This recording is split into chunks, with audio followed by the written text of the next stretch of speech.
Hello, assalamu alaikum everyone. This is me Sheikh Shathi. Welcome back to our channel Sheikh Shathi Vlogs. কেমন আছেন আপনারা সবাই? আমি আলহামদুলিল্লাহ অনেক ভালো আছি। আজকে হচ্ছে মিষ্টি কুমড়া ডে। সো আমি একটা বিশাল বড় সাইজের মিষ্টি কুমড়া নিয়েছি, যেটা একেবারে টুকটুকে অরেঞ্জ কালারের ছিল। এটাকে মাঝখান থেকে কেটে নিয়েছি। ডিম দিয়ে একটা ঝাঁকানাকা তরকারি রান্না হবে। অর্ধেকটা ছোটটা আমি কেটে নিয়েছি আজকের রান্নার জন্য, এবং মশলার জন্য আমি নিয়েছি 1 চা চামচ আদা রসুন বাটা, কয়েকটা কাঁচামরিচের ফালি, সেই সঙ্গে আছে পেঁয়াজ কুচি, আরও অনেক গুঁড়া মশলা ব্যবহার করব, তবে এখন না। আগে আমি ডিমগুলোকে রেডি করে নেব। ডিম আমি 4টা নিয়েছি। 4টা ডিমের মধ্যে পরিমাণ মতো লবণ দিয়ে কাঁটা চামচের সাহায্যে ভালো করে দিলাম ঘোটা। এটা যখন খুব ভালো করে মেশানো হয়ে গেল, এটাকে সাইডে রেখে চুলাটা অন করে ফ্রাই প্যান বসিয়ে তারপরে এর মধ্যে দিয়ে দেব রান্নার তেল। ফ্রাই প্যানটা একটু গরম করে নিলাম, তারপরে দিয়ে দিলাম রান্নার তেল। তেলটাকে এখন ভালো করে একটু ফ্রাই প্যানের সঙ্গে মেখে নেব, একটু দোলাবো ফ্রাই প্যানটা যেন তেলটা সব জায়গায় লাগে, কারণ ডিম ভাজি হবে। এবং ডিম ভাজি করার সময় ক্যামেরা অন করতে ভুলে গেলাম। ডিম ভাজি করা শেষ, তখন দেখলাম ডিম ভাজির ভিডিওই করা হয়নি। তো পরে ক্যামেরা অন করলাম আর আরেকবার উল্টে পাল্টে দিলাম। আমার না ডিম ভাজি একটু হালকা পছন্দ, খুব বেশি কড়া ভাজি যেটাকে বলো ওইটা আমার একদম পছন্দ না। তো ডিমটা আমি হালকা করে ভেজে সাইডে রেখে দিলাম।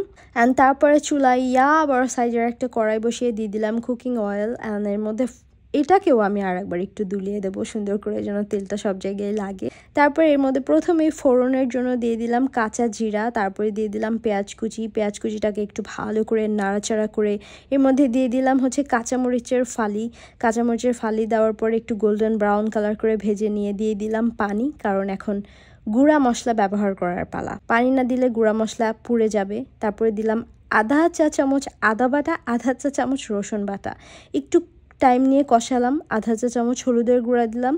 তারপরে এটাকে আর একটু সময় নিয়ে কষালাম। একটু একটু করে মশলা দিয়েছি, একটু একটু করে সময় নিয়ে কষিয়েছি, যেন প্রত্যেকটা মশলা তার আলাদা গন্ধ ছড়াতে পারে। দিয়ে দিলাম আধা চা চামচ ধনিয়ার গুঁড়া। ধনিয়া গুঁড়া দিয়েও সেম আর একটু সময় নিয়ে কষালাম। লবণ দিলাম। মশলা একটু ড্রাই মনে হচ্ছিল, তাই আমি আর একটু পানি দিয়ে দিলাম, যেহেতু আমার আর একটু সময় নিয়ে মশলা কষাতে হবে। এবং ঢাকনা দিয়ে ঢেকে এটা আরও 2 মিনিট আমি কুক করব। তো আমি এটাকে খুব ভালো করে মিশিয়ে নেওয়ার পরে আর দিয়ে দিলাম আধা চা চামচ জিরার গুঁড়া। মানে খুব অল্প অল্প মশলা ব্যবহার করা হয় এই তরকারিটাতে। তারপরে এটাকে খুব ভালো করে যখন মিশিয়ে নিয়েছি, তখন আমি এটাকে ঢাকনা দিয়ে ঢেকে দিলাম 2 মিনিটের জন্য।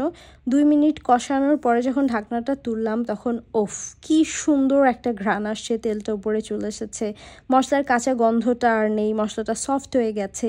তখন দিয়ে দিলাম সেই কেটে রাখা মিষ্টি কুমড়া, এবং এই মিষ্টি কুমড়াকে আমি মশলার সঙ্গে ভালো করে মিশিয়ে কোনো পানি ছাড়াই ঢাকনা দিয়ে ঢেকে রান্না করব যতক্ষণ না পর্যন্ত এটা 70% সিদ্ধ হয়ে আসছে।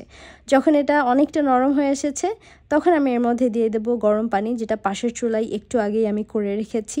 গরম পানি দেওয়ার পরে আমি এই মশলার সঙ্গে আরেকটু ভালো করে মিশিয়ে অপেক্ষা করব যতক্ষণ না এই ঝোলের পানিটা ফুটে আসছে। যখন এটা ফুটে এসেছে, তখন আমি এর মধ্যে দিয়ে দিচ্ছি সেই ভেজে রাখা ডিমের টুকরাগুলো। এটাকে আমি ছুরি দিয়ে সুন্দর করে ঘ্যাচাং ঘ্যাচাং করে কেটে নিয়েছি।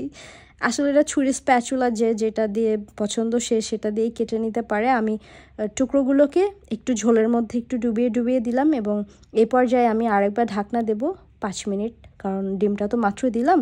5 মিনিট হচ্ছে আর একটু রান্না করব। তারপর 5 মিনিট পর ঢাকনাটা তুললাম। এখন একটু চেক করার পালা। একটা খুন্তি দিয়ে একটু কেটে দেখব যে এটা সিদ্ধ হয়েছে কিনা। একদম সফট হয়ে গেছে। এটা আরিফের অনেক বেশি পছন্দের একটা তরকারি। আরিফের যে কোনো নরম তরকারি অনেক পছন্দ। অ্যান্ড এই তরকারিটা খুব অল্প মশলায় রান্না হয় বলে এটা খেতে অনেক বেশি মজা হয়। খুবই মজার একটা তরকারি, আমার কাছে পুরো মাখনের মতো লাগে। রান্না শেষ, অ্যান্ড খুবই মজার তরকারি। ইচ্ছে হলে ট্রাই করে দেখতে পারেন। দেখা হচ্ছে নেক্সট ব্লগে। ভালো থাকবেন, সুস্থ থাকবেন। আল্লাহ হাফেজ, বাই বাই।